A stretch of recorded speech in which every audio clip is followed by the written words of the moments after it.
lung linh điệu ca.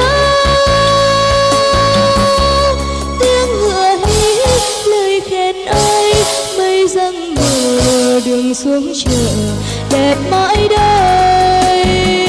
Quê hương vùng cao một bức tranh, cuộc sống thanh bình dù căng trời ơi.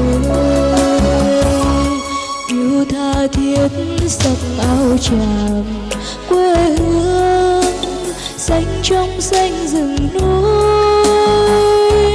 Yêu mây gió yêu sắc trời, mùi hương ong mang theo mật hoa, rộn ràng bao niềm vui.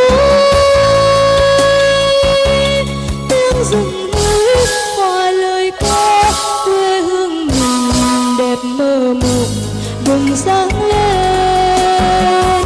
Không gian vùng cao nhậm thác mơ,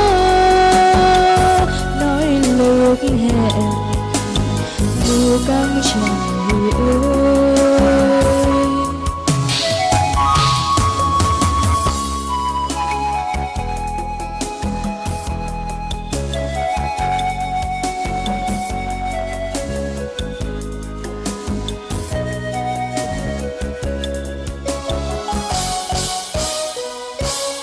Qua bao suối qua bao đèo về đây, vui chung xây cuộc sống.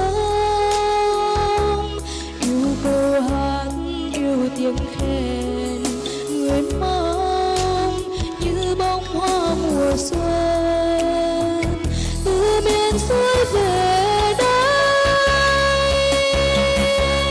Xây dựng những tòa nhà cao, xây cây cầu dòng kim nội đường giao thông.